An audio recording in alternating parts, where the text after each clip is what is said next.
Pemimpin tertinggi Iran setujui MOU Iran Amerika Serikat. Amerika Serikat bangun fasilitas militer baru dekat perbatasan Gaza. Patung bayi Yesus berjersi timnas Meksiko jadi sorotan.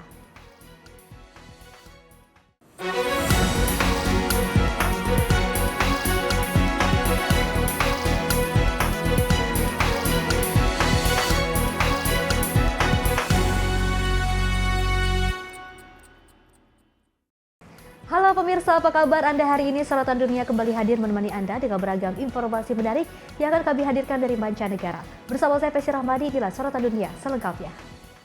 Pemirsa, Presiden Amerika Serikat dan Iran meresmikan penandatanganan memorandum kesepakatan perdamaian di Swiss. Dokumen ini menjadi landasan dimulainya negosiasi menuju kesepakatan damai final yang ditargetkan selesai dalam waktu 60 hari. Presiden Amerika Serikat Donald Trump mengkonfirmasi bahwa Memorandum of Understanding atau MOU dengan Iran telah resmi ditandatangani di Versailles, Prancis. This was not easy, I can tell you. Di samping Presiden Prancis Emmanuel Macron dan pemimpin G7 lainnya, Trump menyebut penandatanganan dokumen tersebut tidak mudah dicapai. Sementara itu, Presiden Iran Masoud Pezeshkian terlihat menandatangani MOU dengan perwakilan Amerika Serikat di Teheran. Pemerintah Amerika Serikat dan Iran kini memasuki tahap implementasi memorandum yang telah ditandatangani kedua belah pihak. Dokumen tersebut menjadi kerangka awal bagi penyelesaian konflik dan pembukaan jalan menuju perjanjian damai menyeluruh. Sebagai bagian dari tahap selanjutnya, kedua negara Jumat ini dijadwalkan melakukan rangkaian pembahasan di Swiss. Pemerintah Swiss terlihat menyiapkan lokasi dan pengamanan untuk mendukung agenda diplomasi tersebut. Dalam masa 60 hari ke depan, kedua negara akan membahas isu penting, termasuk program nuklir Iran, pelonggaran sanksi dan pembukaan kembali Selat Hormuz, serta langkah-langkah implementasi butir kesepakatan. Tim redaksi Sinpo TV melaporkan. Selain itu, pemirsa, pemimpin tertinggi Iran Mojtaba Hosseini Khamenei menyetujui pengesahan Memorandum of Understanding dengan Amerika Serikat, meski sebelumnya menyatakan keraguan terhadap kesepakatan tersebut.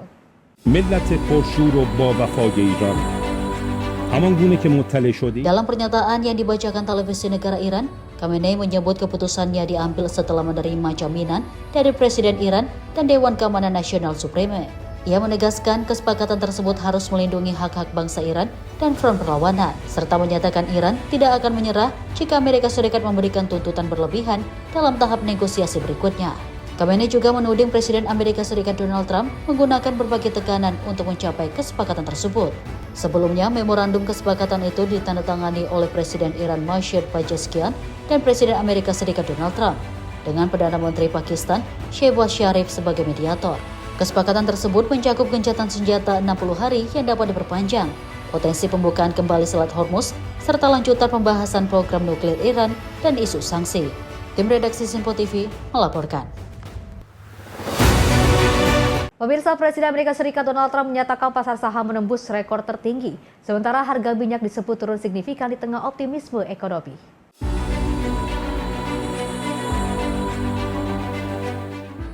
Dalam sebuah acara di Amerika Serikat yang disiarkan, Presiden Donald Trump menyampaikan bahwa pasar keuangan Amerika Serikat menguat. Trump menyebut indeks saham dan dana pensiun para 101K menyentuh level tertinggi sepanjang masa, serta menegaskan bahwa harga minyak sedang menurun tajam. Well, thank you very much, everybody, and we'll be seated. We have some very important business to take care of. I just do want to say, though, the stock market just hit a new all-time high. The 401ks just hit a new all-time high, and oil is dropping like a rock. Other than that, it's another day in paradise. Pernyataan Trump tersebut muncul di tengah fluktuasi pasar energi global, di mana harga minyak terus bergerak turun seiring optimisme pasar dan sentimen ekonomi Amerika. Sebelumnya, data pasar menunjukkan harga minyak bergerak lemah di tengah ketidakpastian global dan perkembangan geopolitik. Meski demikian, para pengamat menilai pergerakan harga minyak masih sangat dipengaruhi oleh faktor pasukan global dan situasi geopolitik yang berkembang. Tim redaksi Sinpo TV melaporkan. Pemirsa, Presiden Amerika Serikat Donald Trump juga menyampaikan apresiasi kepada Presiden China Xi Jinping dan Presiden Rusia Vladimir Putin atas sikap yang disebut netral dalam konflik terkait Iran. Pernyataan itu disampaikan usai KTT G7 di Prancis.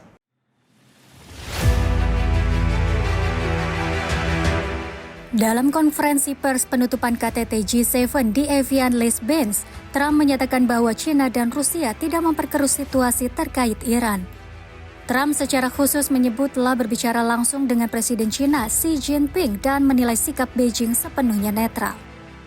Trump menilai keterlibatan kedua negara tersebut berpotensi membuat situasi menjadi lebih rumit apabila memilih mendukung pihak tertentu. And you know the other thing, I want to thank China, President Xi. I was with him, and he stayed neutral, totally neutral, and I appreciate it. And I want to thank Vladimir Putin. He was very neutral. They could have made it much more difficult for us. And I want to say it. You know, somebody would say, "Oh, that's terrible. He's thanking President Xi of China." Well, let me tell you, I had a long talk with him. You know, they have shoulder weapons to knock down airplanes. That it's not like the real deal, but they're accurate. They're fairly accurate. I said I would really appreciate you're not giving or selling any of that stuff to Iran. And you know what? For the most part, he didn't. So I just want to thank them because they made it a lot better. Sementara itu, kesepakatan antara Amerika Serikat dan Iran dikabarkan akan ditandatangani di Geneva pada Jumat mendatang. Hingga kini isi resmi kesepakatan tersebut belum diungkap ke publik. Tim redaksi Sinpo TV melaporkan.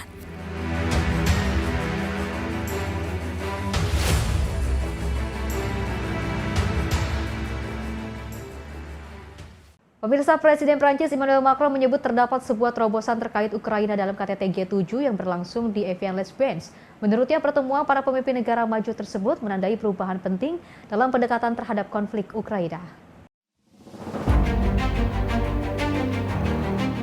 Dalam konferensi pers penutupan KTT G7, Presiden Prancis Emmanuel Macron menyatakan bahwa terdapat sebuah titik penting dalam pembahasan mengenai Ukraina. Macron menilai telah terjadi pergeseran signifikan dalam sikap dan koordinasi negara-negara G7 terkait dukungan bagi Ukraina. Macron menyebut hasil pertemuan ini memiliki arti penting bagi langkah selanjutnya dalam menangani konflik yang masih berlangsung. Saat ditanya mengenai hubungannya dengan Presiden Amerika Serikat Donald Trump, Macron menegaskan bahwa ia tetap menaruh kepercayaan kepada pemimpin Amerika Serikat tersebut. Menurut Macron, meskipun keduanya kerap memiliki perbedaan pandangan, Trump selalu memenuhi komitmen yang telah disepakati bersama.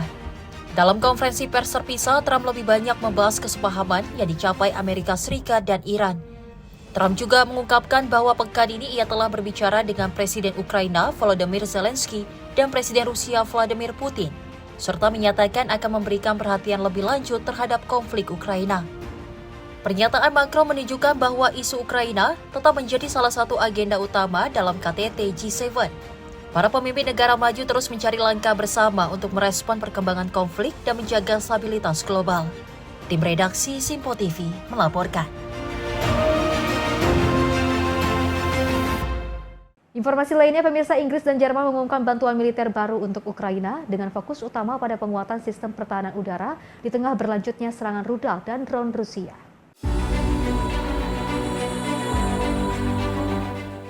Dalam pertemuan Menteri Pertahanan NATO dan kelompok kontak pertahanan Ukraina di Brasil, Menteri Pertahanan Inggris dan Jerman menegaskan komitmen mereka untuk meningkatkan dukungan militer bagi Kiev. Menteri Pertahanan Inggris dan Jarvis mengumumkan bahwa London akan menyediakan bantuan berupa 150.000 drone produksi Ukraina, lebih dari 350 rudal pertahanan udara, serta sistem radar yang akan diserahkan hingga akhir tahun. Jarvis juga menyampaikan bahwa Inggris akan memegang komando markas besar Multinational Force for Ukraine mulai bulan depan. Paket bantuan senilai 750 juta pound sterling tersebut akan didanai melalui program Extraordinary Revenue Acceleration Loan yang merupakan hasil dari aset negara Rusia yang dibekukan. Sementara itu, Menteri Pertahanan Jerman Boris Pistorius juga mengumumkan bantuan baru senilai 349 juta euro dengan prioritas pada penguatan sistem pertahanan udara. Berlin menyetujui dana sebesar 200 juta dolar untuk pengadaan rudal Patriot melalui program Jumpstart, serta dukungan tambahan untuk program Pearl. Jerman juga akan mengirimkan rudal air-to-air dalam jumlah 3 digit dari stok militer mereka sendiri. Pistorius menegaskan bahwa fokus utama Jerman saat ini adalah pada pertahanan udara Ukraina.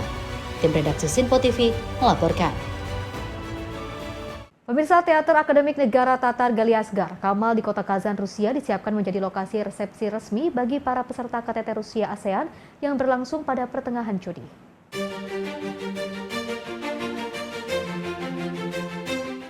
Rekaman video memperlihatkan bagian dalam gedung teater, termasuk area informasi dan deretan bendera yang dipasang untuk menyambut para tamu.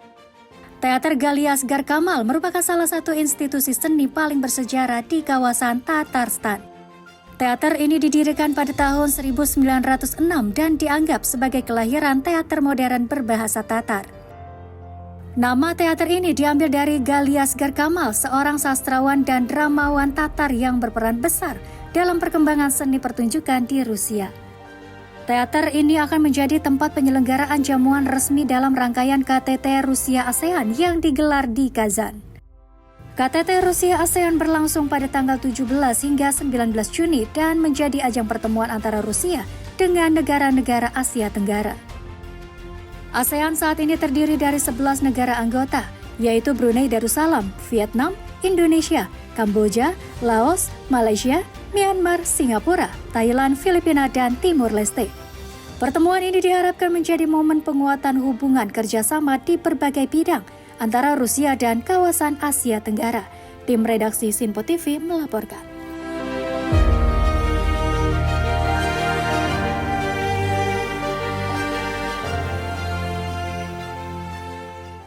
Sementara itu, pemirsa, perusahaan energi nuklir negara Rusia Rosatom menyatakan kesiapannya untuk memasuki tingkat baru kerjasama dengan negara-negara ASEAN. Hal ini juga disampaikan di sela KTT ASEAN Rusia yang berlangsung di Kazan. Direktur Utama Rosatom Alexei Likachev menyatakan bahwa KTT ASEAN Rusia menjadi momentum penting untuk memperkuat kerjasama di sektor nuklir dan teknologi tinggi. Menurut Likachev, hubungan antara Rosatom dan negara-negara ASEAN telah berkembang selama bertahun-tahun dan kini siap memasuki tahap yang lebih maju. Ia menyebut kerjasama yang telah berjalan meliputi program pelatihan sumber daya manusia serta penelitian ilmiah dengan berbagai negara di kawasan Asia Tenggara.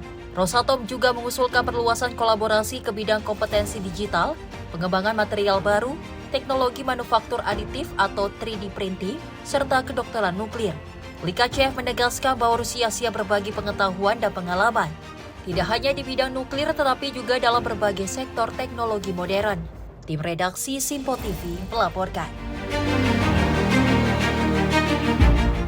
Pemirsa, Presiden Rusia Vladimir Putin membahas penguatan kerjasama dengan negara-negara ASEAN dalam KTT Rusia ASEAN yang digelar di Kazan. Putin menyebut kemitraan Rusia dengan ASEAN memiliki peran penting dalam menjaga stabilitas kawasan Asia Pasifik di tengah dinamika geopolitik global. Pertemuan tingkat tinggi itu juga membahas kerjasama di berbagai sektor seperti perdagangan, energi, investasi, hingga teknologi dan pendidikan. Di samping agenda utama KTT, diselenggarakan juga Expo Kerjasama yang menampilkan potensi ekonomi dan kemitraan antara Rusia dan negara-negara ASEAN. Selama kegiatan berlangsung, Presiden Putin juga menggelar jamuan makan bersama para delegasi sebagai bagian dari diplomasi KTT. Sejumlah pertemuan bilateral juga digelar di sela-sela KTT untuk membahas kerjasama lebih spesifik antara Rusia dan masing-masing negara ASEAN. KTT Rusia ASEAN di Kazan ini dihadiri oleh 11 negara anggota ASEAN dan berlangsung pada 17 hingga 19 Juni 2026. Tim redaksi Sinpo TV melaporkan. Selain itu, pemirsa, para pemimpin delegasi peserta KTT Rusia ASEAN berkumpul untuk melakukan foto bersama sebelum menghadiri sesi pleido di Kazan Expo International Exhibition Center pada Kamis waktu setempat. Rekaman video memperlihatkan kedatangan para pemimpin dan delegasi negara ASEAN yang satu persatu memasuki gedung Kazan Expo. Terlihat Menteri Luar Negeri Indonesia Sugiono hingga para Perdana Menteri negara ASEAN seperti Timor Leste, Laos, Thailand, Singapura, Vietnam, Kamboja, Filipina, Malaysia, Brunei Darussalam, serta Sekretaris Jenderal ASEAN Kau Kim Horn. Turut hadir pula sejumlah pemimpin tingkat tinggi seperti Presiden Filipina Ferdinand Bongbong Marcos Jr., serta Sultan Brunei Hassanal Bolkiah yang terlihat memasuki gedung acara. Selain itu terlihat juga pengibaran bendera negara-negara anggota ASEAN yang menandakan kehadiran resmi dalam KTT Rusia ASEAN. Para pemimpin negara dan delegasi tersebut kemudian berdiri bersama dalam foto kenegaraan yang sering disebut sebagai family photo di ajang KTT internasional. KTT Rusia ASEAN berlangsung di Kazan pada 17 hingga 19 Juni 2026. Konferensi tingkat tinggi ini dihadiri oleh 11 negara anggota ASEAN dan Sekretaris Jenderal ASEAN. Tim redaksi Sinpo TV melaporkan.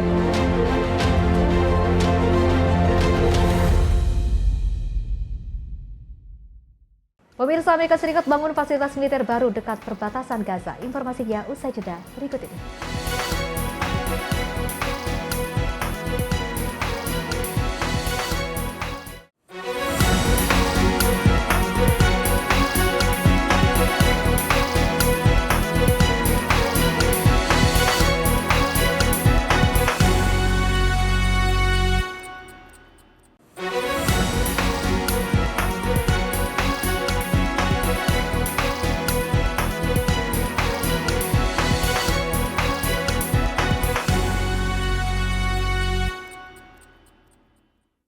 Terima kasih pemirsa, Anda masih bersama kami dan kita lanjutkan informasinya.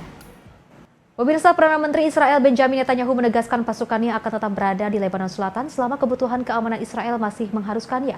Pernyataan ini juga disampaikan di tengah tercapainya kesepakatan antara Amerika Serikat dan Iran.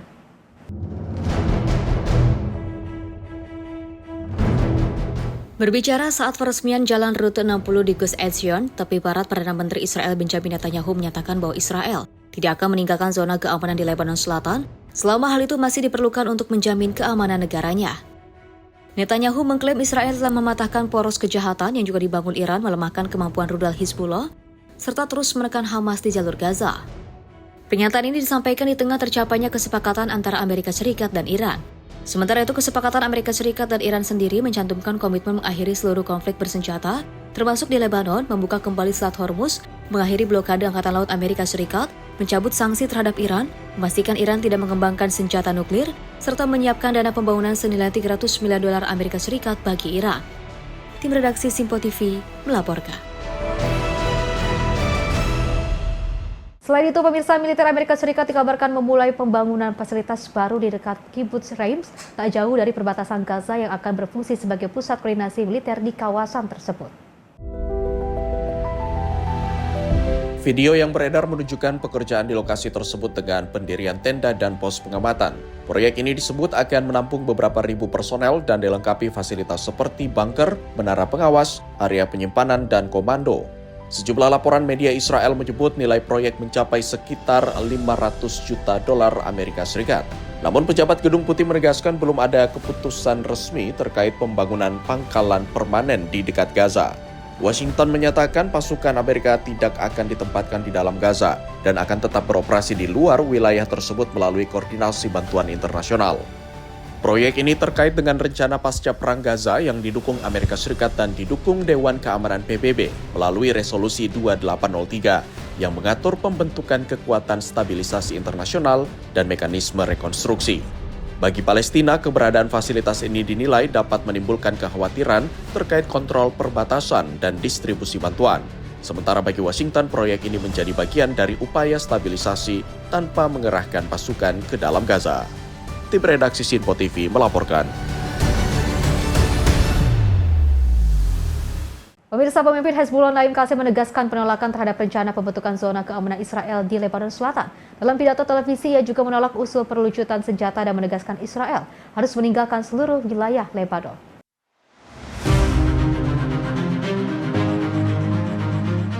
Sekretaris Jenderal Hezbollah Naim Qassem menyampaikan sikap tegas terhadap berbagai usul yang muncul dalam proses negosiasi terkait konflik di Lebanon Selatan. Dalam pidato yang disiarkan televisi, Qassem menegaskan tidak akan ada zona keamanan atau pilot zone bagi Israel di wilayah Lebanon. Menurutnya, tujuan utama negosiasi adalah menciptakan keamanan bersama, bukan memberikan wilayah khusus yang dapat dimanfaatkan oleh Israel. Qassem juga menolak setiap usul yang mensyaratkan Hezbollah untuk melucuti senjatanya. Ia menyebut prioritas saat ini adalah menjalankan kesepakatan gencatan senjata dan mencapai sejumlah tujuan, termasuk menghentikan seluruh serangan Israel, penarikan pasukan Israel dari wilayah Lebanon, pembebasan tahanan, pemulangan warga yang mengungsi, serta memulai proses rekonstruksi. Qasem turut menyampaikan terima kasih kepada Iran yang menurutnya telah memasukkan isu Lebanon dalam kesepahaman terbaru dengan Amerika Serikat. Sebelumnya, Amerika Serikat dan Iran mengumumkan tercapainya kesepahaman untuk mengakhiri konflik di kawasan, termasuk yang berkaitan dengan Lebanon. Meski demikian, militer Israel menegaskan akan tetap melanjutkan operasi terhadap apa yang disebut sebagai ancaman dari Hezbollah. Pernyataan Naim Qasem menunjukkan bahwa masih terdapat perbedaan pandangan yang tajam mengenai masa depan keamanan di Lebanon Selatan, di tengah upaya diplomasi yang terus berlangsung. Tim redaksi Sinpo TV melaporkan. Pemirsa, suasana duka menyelimuti desa Balu Negara bagian Himachal Pradesh, India. Jenazah pelaut muda Aditya Sharma yang tewas dalam serangan militer Amerika Serikat terhadap tanker MT Stebelo di dekat Strait Hormuz dimakamkan pada Kamis waktu setempat. Pihak keluarga menyalahkan Amerika Serikat atas insiden tersebut. Prosesi pemakaman Aditya Sharma berlangsung di desa kelahirannya Balu setelah jenazah menjalani otopsi di Hamirpur. Keluarga hadir memberikan penghormatan terakhir kepada pelaut berusia 23 tahun tersebut. Usai pemakaman, salah satu kerabat korban menyatakan Amerika Serikat bertanggung jawab atas tewasnya Aditya. Menurutnya, serangan terhadap kapal sipil tersebut merupakan tindakan yang tidak dapat dibenarkan. Aditya Sharma merupakan anak tunggal yang baru memulai karir di dunia pelayaran. Setelah menyelesaikan pendidikan maritim di Chennai dan Nautical Engineering di Skotlandia, ia bergabung dengan Merchant Navy pada November 2025.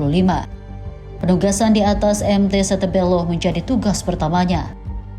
Aditya menjadi salah satu dari 3 pelaut India yang tewas dalam serangan pada 9 Juni lalu. Komando Pusat Militer Amerika Serikat atau CENTCOM menyatakan kapal tersebut diserang karena diduga mengangkut minyak Iran dan tidak mematuhi peringatan pasukan Amerika Serikat.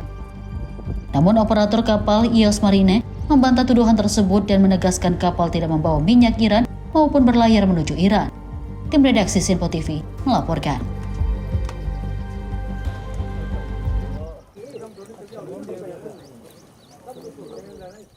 Pemirsa, Rusia juga meresmikan kapal pengangkut gas alam cair atau LNG terbarunya yang diberi nama Konstantin Posjet. Kapal pemecah es ini diharapkan mampu mendukung pelayaran sepanjang tahun di jalur laut utara sekaligus memperkuat ketahanan energi negara.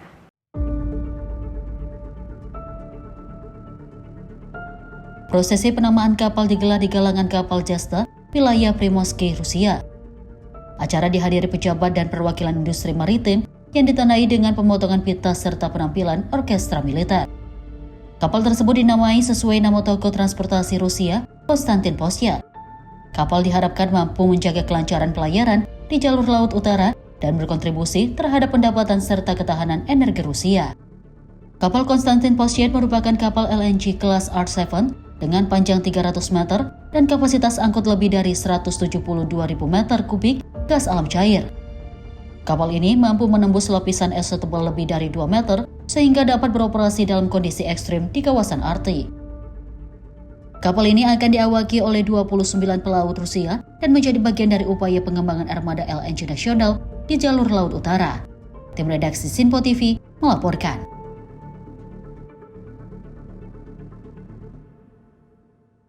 Informasi lainnya, pemirsa, 3 warga Palestina dilaporkan tewas dan sejumlah lainnya terluka setelah sebuah mobil terkena serangan di kawasan Al-Rima, Gaza City. Insiden yang juga terjadi di tengah kawasan padat penduduk ini memicu kecaman dari petugas pertahanan sipil setempat.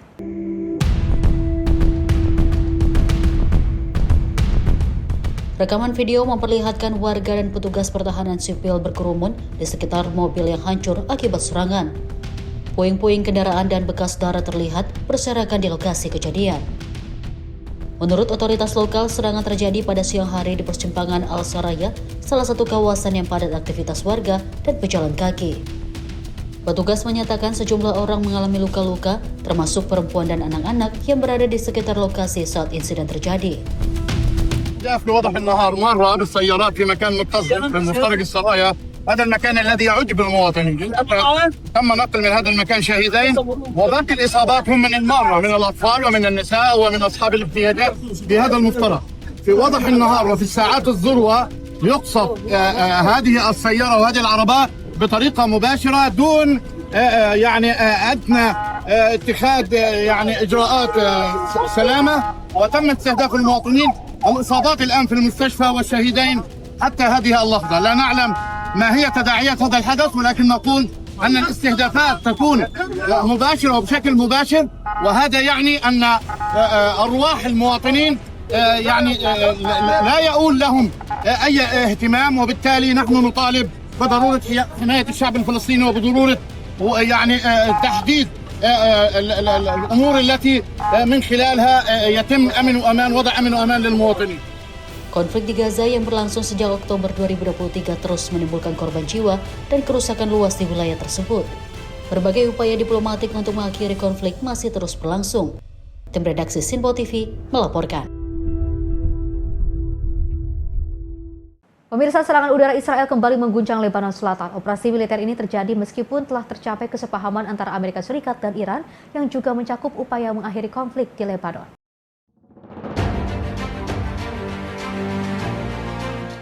Pesawat tempur Israel melancarkan serangan ke kota Fartemnit di Governorat Tabatih, Lebanon Selatan pada Rabu waktu setempat. Rekaman video menunjukkan jejak rudal menyala di langit disertai suara ledakan yang terdengar di sejumlah wilayah sekitar. Media resmi Lebanon melaporkan serangan udara menyasar area perbukitan Ali Al-Taher di pinggir kota Fartemnit.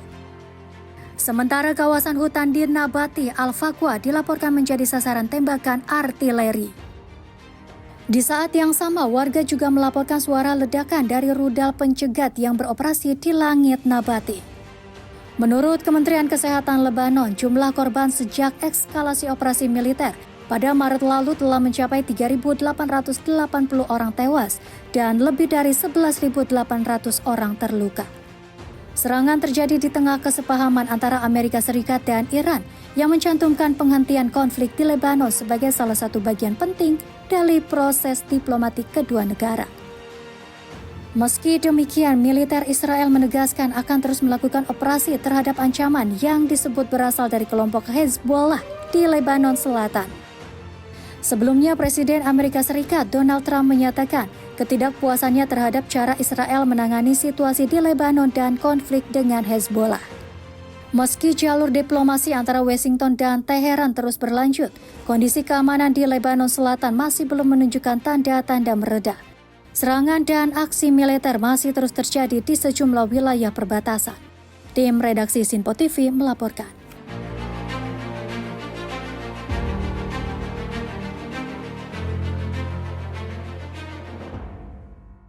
Pemirsa, seorang warga sipil dilaporkan tewas setelah sebuah drone menghantam truk yang dikemudikannya di wilayah Belgorod, Rusia. Insiden ini juga menjadi serangan terbaru yang dikaitkan otoritas setempat dengan pasukan Ukraina. Газельки. Нет, не успел. Нет. Водителя. Rekaman video memperlihatkan detik-detik sebuah drone menghantam truk yang sedang melaju di Belgorod. Akibat serangan tersebut, pengemudi truk dilaporkan tewas di tempat karena luka yang dideritanya. Pusat Operasi Wilayah Belgorod menyatakan kendaraan tersebut juga mengalami kerusakan akibat ledakan yang terjadi saat serangan. Otoritas setempat menyampaikan bela sungkawa kepada keluarga korban dan menegaskan bahwa insiden ini menambah daftar serangan drone yang terjadi di wilayah perbatasan Rusia. Serangan drone di wilayah perbatasan Rusia terus meningkat dalam beberapa bulan terakhir di tengah berlanjutnya konflik antara Rusia dan Ukraina. Tim redaksi Sinpo TV melaporkan. Pemirsa, sejumlah anak yang menjadi korban dalam insiden serangan drone di wilayah Bryansk, Rusia dilarikan ke rumah sakit anak regional untuk mendapatkan penanganan medis. Insiden ini juga memicu saling tuding antara Moskow dan Kiev terkait pihak yang bertanggung jawab. Inilah rekaman video yang memperlihatkan ambulans memasuki area rumah sakit saat petugas medis membawa pasien menggunakan tandu ke dalam ruang perawatan. Komite Investigasi Rusia menyatakan bahwa sebuah drone Ukraina diduga menghantam bus penumpang yang membawa anak-anak sekolah. Menurut keterangan otoritas, bus tersebut mengangkut 44 penumpang dari Belarus menuju Gelensik. Di antaranya terdapat 28 atlet muda yang sedang menuju lokasi liburan. Laporan awal menyebut satu orang perempuan tewas dan sejumlah penumpang mengalami luka-luka. Asisten Menteri Kesehatan Rusia Alexei Kuznetsov menyatakan 8 korban telah dibawa ke rumah sakit, termasuk 6 anak. Satu anak dilaporkan dalam kondisi serius, sementara korban lain berada dalam kondisi sedang dan mendapatkan perawatan medis. Juru bicara Kementerian Luar Negeri Rusia, Maria Zakharova, menyebut insiden ini sebagai serangan terhadap warga sipil, khususnya anak-anak.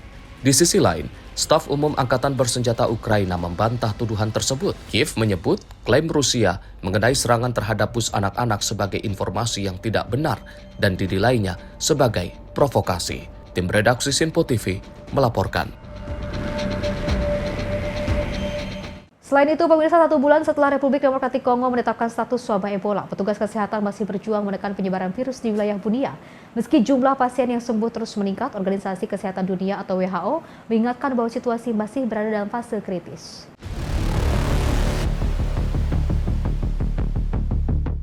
Dalam rekaman video dari Pusat Perawatan Ebola Evangelical Medical Center atau CME di kota Bunia menunjukkan petugas medis mengenakan alat pelindung diri sebelum memasuki zona berisiko tinggi serta melakukan proses dekontaminasi secara berkala. Tenaga kesehatan menyebut penanganan wabah menunjukkan perkembangan positif dibandingkan saat awal merebaknya penyakit tersebut. Il faut y croire. Comme je disais au début, c'était difficile, mais de plus en plus, il y a des patients qui sortent guéris. Et sur ces sites de CME, on en sort des guéris chaque jour maintenant. Donc, et ça va être pareil dans toutes les unités de traitement qui ont été mises en place sous les lits du ministère de la Santé. Menurut petugas medis, semakin banyak pasien yang berhasil pulih dan dipulangkan dari pusat-pusat perawatan Ebola yang dibentuk pemerintah. Namun demikian, WHO menilai wabah ini masih terus berkembang dan belum sepenuhnya terkendali. Après, on peut dire qu'on a une épidémie qui a évolué rapidement et une épidémie qui encore évolue, qui va évoluer davantage et pour laquelle nous, les partenaires sous le leadership du ministère, nous devons aussi renforcer nos capacités de manière à contrôler l'épidémie. On peut dire aussi qu'on est encore dans une période critique de l'épidémie. On continue de voir beaucoup de décès communautaires. Donc ça veut dire que c'est un indicateur qui nous montre que la population ne va pas encore de manière tôt aux structures de santé pour qu'on puisse diminuer le taux de... WHO menegaskan penanganan wabah memerlukan kerjasama antara pemerintah, tenaga kesehatan, dan masyarakat agar pasien dapat mendapatkan perawatan sejak dini dan angka kematian dapat ditekan. Hingga 16 Juni, Kementerian Kesehatan Kongo mencatat 808 kasus terkonfirmasi dengan 192 kematian akibat Ebola. Tim redaksi Sinpo TV melaporkan.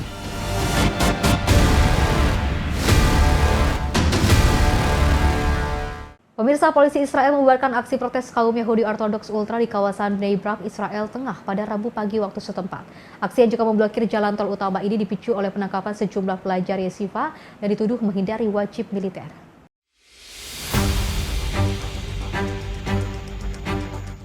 Rekaman video menunjukkan petugas kepolisian menjeret dan mengangkut para pengunjuk rasa yang duduk di tengah jalan tol nomor 4 dekat kawasan Bnei Brak, timur Tel Aviv. Para demonstran memblokir arus lalu lintas di kedua arah jalan sehingga menyebabkan kemacetan panjang saat jam sibuk pagi hari. Aksi ini digelar oleh kelompok Jerusalem Factions, sebuah faksi Haredi garis keras yang menolak kebijakan wajib militer bagi kaum Yahudi Ortodoks. Protes dipicu oleh penahanan sejumlah pelajar yeshiva yang dituduh tidak mematuhi perintah wajib militer. Isu pengecualian wajib militer bagi pelajar agama Haredi selama bertahun-tahun menjadi salah satu perdebatan politik dan sosial paling sensitif di Israel. Dalam beberapa waktu terakhir, otoritas Israel meningkatkan penegakan hukum terhadap mereka yang dituduh menghindari wajib militer, menyusul putusan pengadilan dan desakan untuk memperluas rekrutmen tentara. Aksi protes serupa oleh kelompok ultra-ortodoks dilaporkan semakin sering terjadi dengan sasaran utama berupa pemblokiran jalan raya dan jalur transportasi sebagai bentuk penolakan terhadap kebijakan konskripsi militer. Tim redaksi Sinpo TV melaporkan. Pemirsa, patung bayi Yesus berjersey timnas Meksiko jadi sorotan. Informasinya usai jeda berikut ini.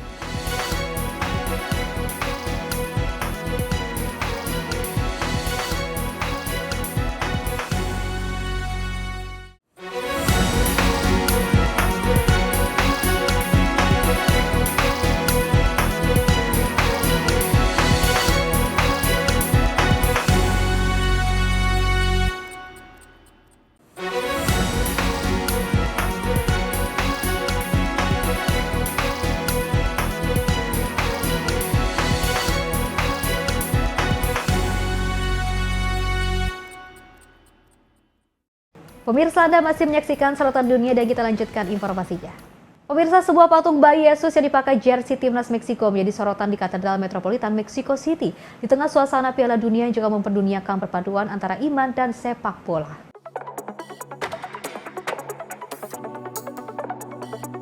Patung yang diketahui sebagai Football Baby Jesus itu terlihat didudukan di atas tahta emas, mengenakan seragam timnas Meksiko dan sepatu olahraga putih dengan 2 bola sepak di sekitarnya. Pengunjung lokal maupun wisatawan asing datang ke katedral untuk berdoa dan mengambil foto, termasuk menunjukkan dukungan untuk tim tuan rumah menjelang laga melawan Korea Selatan di grup A. Sejumlah fans menyebut simbol tersebut mencerminkan perpaduan antara kepercayaan dan kecintaan terhadap sepak bola yang sudah lama menjadi bagian dari budaya Meksiko. Meksiko sendiri menyongsong laga tersebut setelah membuka turnamen dengan kemenangan 2-0 atas Afrika Selatan. Sementara Korea Selatan datang dengan modal kemenangan 2-1 atas Zekia, menjadikan laga ini ujian awal di grup A. Tim redaksi Sinpo TV melaporkan. Selain itu, pemirsa, suasana penuh kegembiraan warnai kota Toronto, Kanada setelah timnas Ghana berhasil meraih kemenangan pada laga pembuka Piala Dunia FIFA 2026 melawan Panama. Meski pertandingan berlangsung ketat hingga menit-menit akhir, hasil positif ini disambut meriah oleh para pendukung Black Star.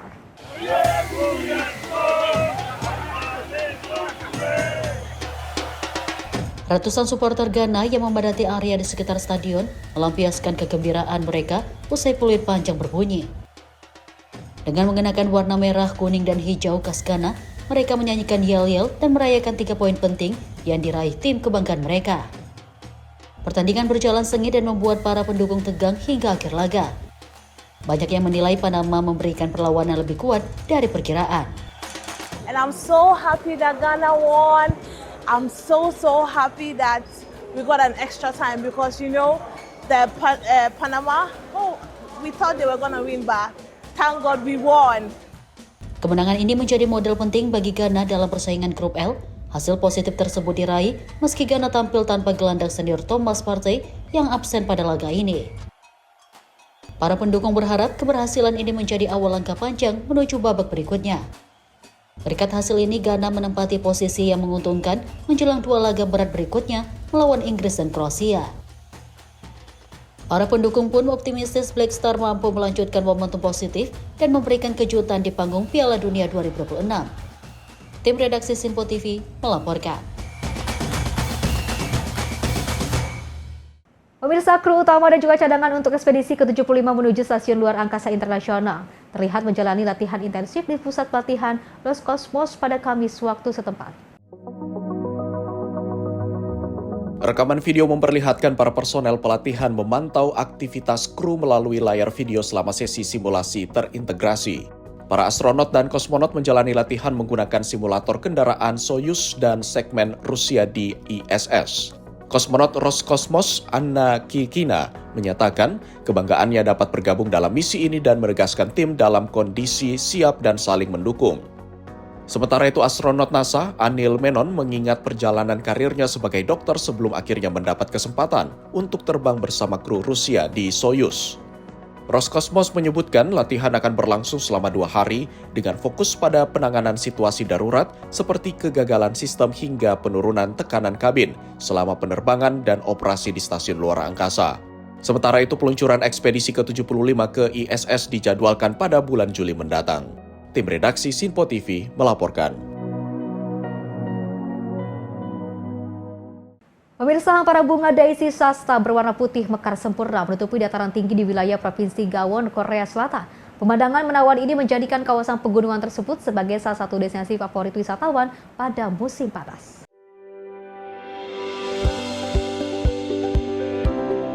Rekaman video memperlihatkan para wisatawan berjalan santai di tengah hamparan bunga Daisy yang mekar luas, dengan latar belakang pemandangan pegunungan yang memukau di wilayah Yukbae Maejiki, Provinsi Gangwon, Korea Selatan.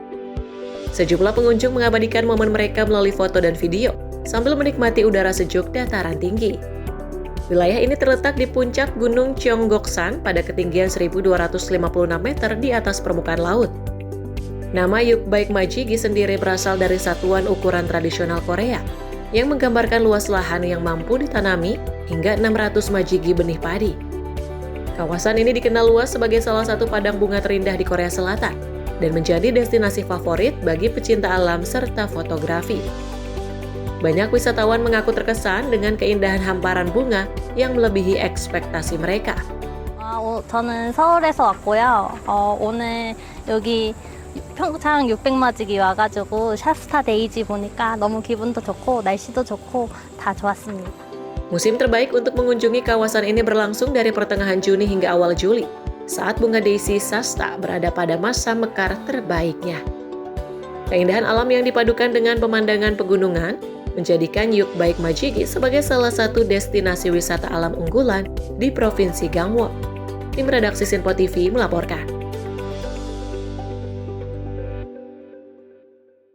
Informasi lainnya, pemirsa, hamparan bunga hortensia berwarna-warni menghiasi perbukitan di kota Yuxi, Provinsi Yunnan, China Barat Daya. Lebih dari 400 hektar lahan berubah menjadi lautan bunga yang menarik perhatian wisatawan dan pecinta fotografi dari berbagai daerah. Perbukitan hijau di Yuxi kini disulap menjadi panorama menawan dengan kehadiran jutaan bunga hortensia yang mekar serempak. Warna merah muda, ungu, biru, dan putih membentuk permadani alam yang memanjakan mata para pengunjung. Jalan-jalan setopak yang membelah hamparan bunga menjadi spot favorit bagi wisatawan untuk berjalan santai, sekaligus mengabadikan momen di tengah keindahan alam. 这是我第一次来这边看绣球花，早就听身边的朋友推荐说这里的大片绣球开得特别好看，趁着有空就过来散散心。整体逛下来特别的舒服，花海面积很大，各色绣球连片铺开，小路穿插在花丛里拍照视野特别开阔，空气也很清新，走在里面特别的舒服。 Iklim pegunungan yang sejuk serta kondisi tanah yang subur membuat bunga-bunga hortensia tumbuh subur dan mekar sempurna di kawasan ini. Pemandangan yang menawan tersebut menjadikan Yuxi salah satu destinasi wisata alam yang paling menarik di Yunnan pada musim panas tahun ini. Tim redaksi Sinpo TV melaporkan. Pemirsa, sebuah danau berbentuk hati dengan air berwarna merah menyala di Provinsi Guizhou, China Barat Daya menarik perhatian wisatawan dari berbagai daerah. Danau yang juga dijuluki jantung bumi itu kini menjadi salah satu destinasi ekowisata yang sedang populer di kawasan tersebut.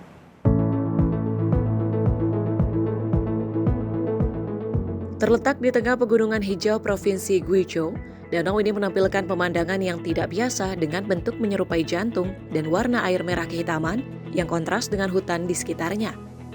Rekaman video memperlihatkan pantulan danau yang tenang di bawah langit pegunungan, sementara para wisatawan berdiri di tepi danau untuk berfoto dan menikmati keindahan alam.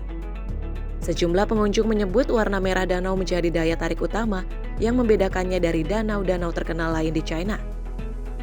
Menurut para ahli, warna merah menyala pada air danau berasal dari tingginya kandungan senyawa besi dan endapan mineral di dalam air, serta tanah di sekitarnya.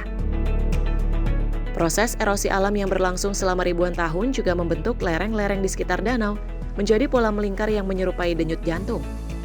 Para wisatawan menilai pemandangan terbaik danau ini justru terlihat dari udara. Mereka menyarankan pengunjung menggunakan drone agar dapat melihat dengan jelas bentuk hati yang terbentuk secara alami. Dari permukaan tanah, pengunjung tetap dapat menikmati refleksi hutan dan air berwarna merah yang membentuk suasana eksotis dan tenang. Musim terbaik untuk mengunjungi danau ini adalah awal musim semi dan musim panas, saat volume air sedang tinggi dan vegetasi di sekitarnya tampil paling hijau dan segar. Keunikan bentuk dan warna danau ini menjadikannya salah satu ikon wisata alam baru yang diharapkan mampu mendorong pengembangan ekowisata berkelanjutan di Provinsi Guizhou.